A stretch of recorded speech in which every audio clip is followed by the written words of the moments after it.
สบายดีโดยทุญาทุญาไว้ทุญา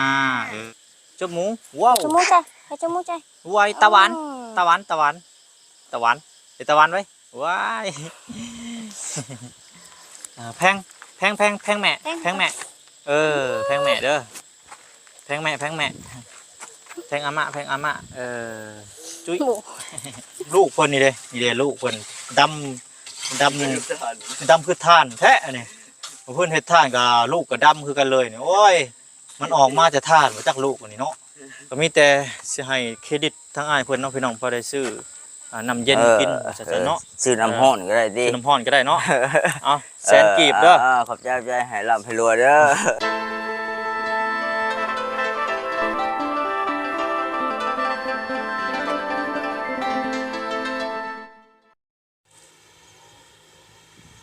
น้องพี่น้องตัดภาพมาเมื่อนี้ก็อยู่ที่ให้อยู่หน้าวัดสันซะน้องพี่น้องหลังจากมาลงมาแต่หาไอ้แก้วเพิ่นเนาะ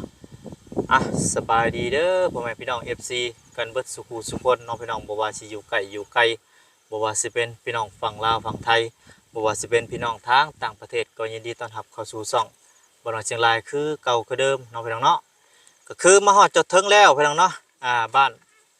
ก็มื้อนี้ก็ออกมาหน้าว่าซั่นซะมาชมบรรยากาศพี่น้องเนาะมาพาครอบครัวพี่น้องเนาะทางน้องนาวินเพิ่นออกมาหน้ามื้อนี้พี่น้องเนาะมาเบิ่งให้เบิ่งหน้าพี่น้องเนาะมาเบิ่งกันมาจอบเบิ่งให้เบิ่งหน้าว่าซั่นซะมาจอบเบิ่งดินเบิ่งดอนเนาะก็หลายเดือนหลายผ้าแล้วพี่น้องเนาะที่บ่ได้ออกมาหน้าก็เลยว่าออกมาจอบเบิ่งว่าซั่นซะเนาะทางบ่ได้ก็สิไปถ่ายบรรยากาศให้พ่อแม่พี่น้องเบิ่งนํกันว่าซั่นซะเนาะไปพี่น้อง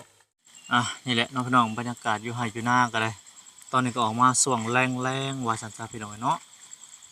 มาจอบเบิ่งให้เบิ่งหน้าเบิ่งหัวเบิ่งสวนพี่น้องเนาะบรรยากาศทางนาบ่อน้อยน้องพี่น้องอันนี้ก็คือสิเป็นเถียงทางบ่อน้อยลงไปนี่ก็สิเป็นเพื่อนพี่น้องว่าซั่นซะพอคนน้อยแล้วพี่น้องสบายดีลูกสบายดีโดยทุญาไว้ทุญาเฮ็ดตะวันนะลูกเฮ็ดตะวันเฮ็ดจมูกอยากได้ก็จมูกกันโอ้สบายดีทางสนนเพิ่นบัดนี้สบายดีออกมาให้มานาทางครอบครัวเพิ่นเนาะพี่น้องน้องนาวินเพิ่นพี่น้องเอ้ยกับสนนเพิ่นเนาะนั่งลงดูนั่งลงนั่งลงนั่งลงอยู่สิบ่โอ้ยคนน้อยพี่น้องเอ้ยเนาะเจ้าจะได้กล้องบ่ลูกเจ้าสิถ่ายให้พ่อบ่ฮะไม่ได้เบิ่งอยากได้กล้องบ่อยากได้กล้องโดยว่าดูป้าดูป้าก่อนป้าเพิ่นอยากได้ไม้พี่น้องเนาะเบิ่งสิติดไม้ให้มาเดี๋ยวพอสิติดไม้ให้เด้อนี่กันนี้อันนี้กี่กันเนี้ยเบิ่งลูกเบิ่งสิติดให้นี่มานี่ได้แล้วนี่เห็นบ่นี่แล้วโอ้กดก็เป็นอีกบาทนี่สิมอดบ่ลูกบ่มอดก็อย่าไม้นะน้องพี่น้องก็สิเลาะเบิ่ง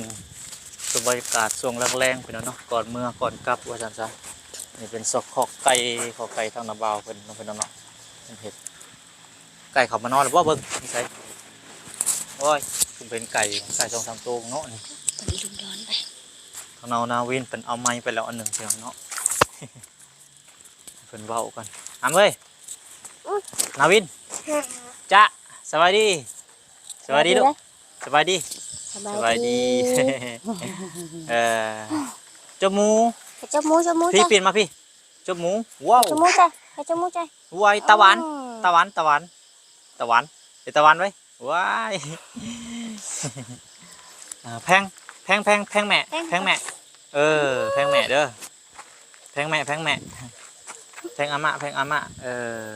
จุ้ยไปโอ้อันนี้นะพี่น้องคือทางอ้ายเป็นเห็ดทานน้องพี่น้อง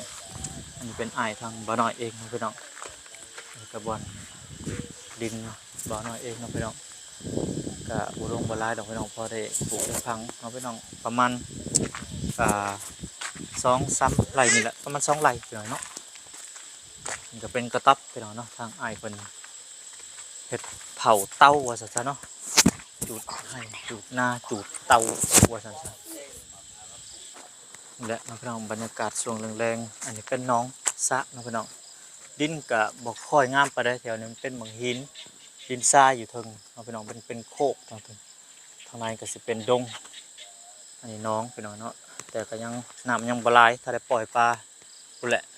ฝนตกแห้งพุ่นแหละน้องพี่น้องเนาะนี่ก็เป็นต้นดูพี่น้องเนาะต้นดูต้นบักขามพี่น้องเนาะทางพ่อเฒ่าแม่เฒ่าเพิ่นพุ่นแหละน้องพี่น้องเนาะทางพ่อเฒ่าแม่เฒ่าเพิ่นปลูกไว้แต่กี่แตะก่อนพุ่นแหละพี่น้องเอ้ยต้นบักขามน้องพี่น้องนี่ก็ต้นไม้ไผ่บ้านพี่น้องเนาะต้นไม้ไผ่บ้านเวลาฝนตกฝนลิ้นกินหน่อกินแหนงพี่น้องเนาะกินยอดว่าซั่นซะพี่น้องเนาะต้นมะขามหลายอยู่พี่น้องเนาะทางพ่อเฒ่าแม่เฒ่าอีปู่อีย่าเพิ่นปลูกไว้ว่าซั่นซะเนาะต้นมะข้อพี่น้องนี่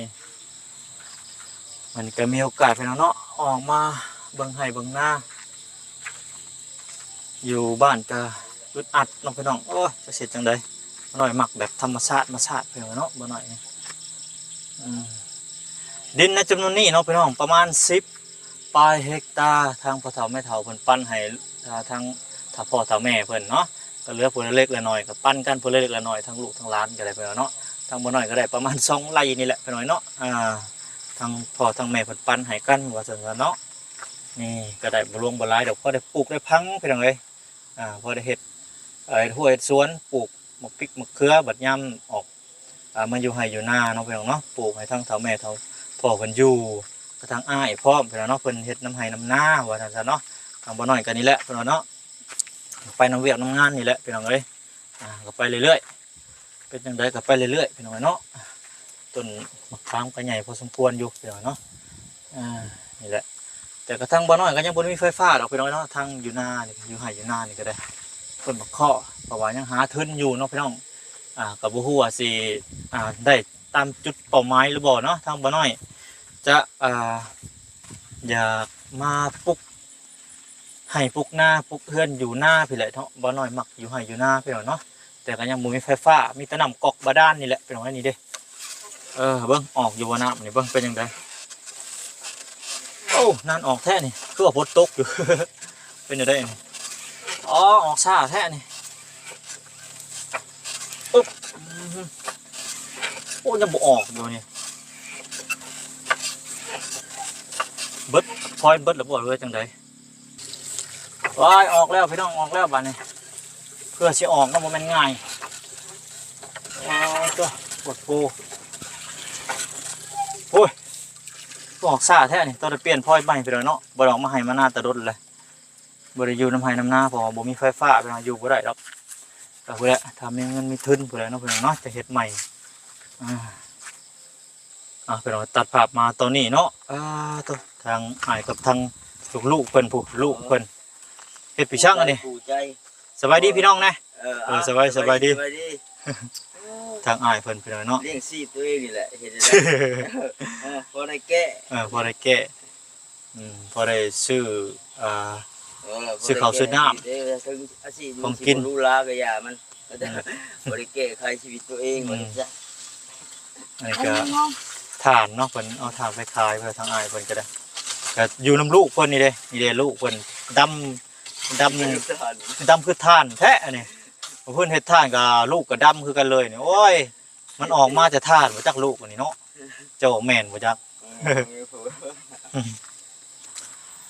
ตัวกวดอันนี้ก็ได้บ่ท่านซำนี่ได้เพิ่นให้ครึ่งเอาเบิดเพิ่นบ่ขอแต่เป็นท่านนะมื้อนี้เนาะเพิ่นมาซื้อฮะแม่นแหละมันอึดแฮงอึดได้เพิ่นนี่ท่านเนาะพี่น้องเนาะทางอ้ายเพิ่นจะเฮ็ดท่านบนนอนกระต๊อบอันนั้นบ่แม่ได้บัดนอนหันก็นอนบัดบ่ได้นอนก็นอนบ้านก็นอนนะแบบจุดทานก็นอนหันส่วนหลายทางบ่น้อยกับอ้ายก็บ่ได้อยู่นำกันดอกเพิ่นเนาะเพิ่นก็ไปเฮ็ดท่านเฮ็ดเวียกไปจ้างนั่นจ้างนี่นั่นแหละ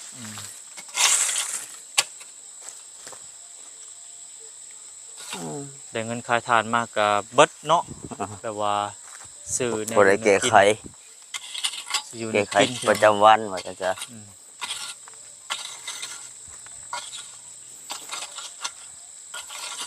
ได้เบิดสำนี้เนาะ ได้เบิด หมุนบ่เลย โอ้ยเป็นทาน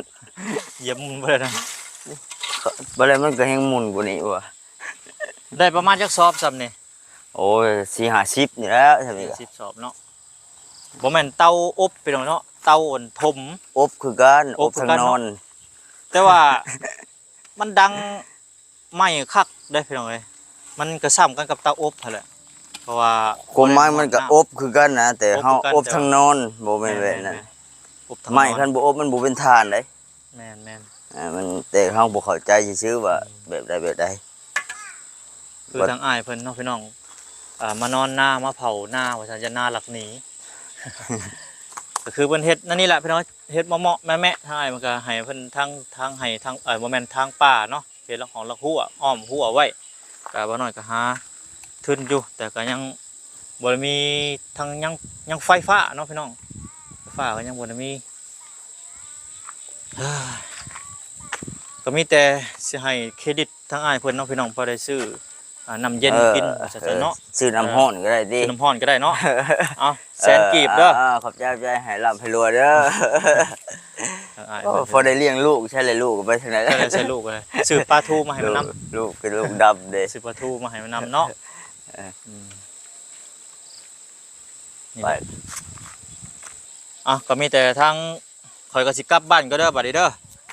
ให้ทางอ้ายเพิ่นอยู่เผาให้เผาหน้าเผาเตานี่แหละเนาะอาชีพเราตามเคยว่าซั่นเนาะนี่แหละก็ ใส่มันอะไรก็ แม่น ไปนำ ก็ดีไปในเรื่องเนาะพี่น้องทางอ้ายเพิ่นอนามัยแถวให้แถวหน้านี่แหละเนาะทางบ่น้อยก็ออกมาจอบเพิ่นก็นี่แหละคือที่เห็นนี่แหละพี่น้องเนาะก็แก้ไข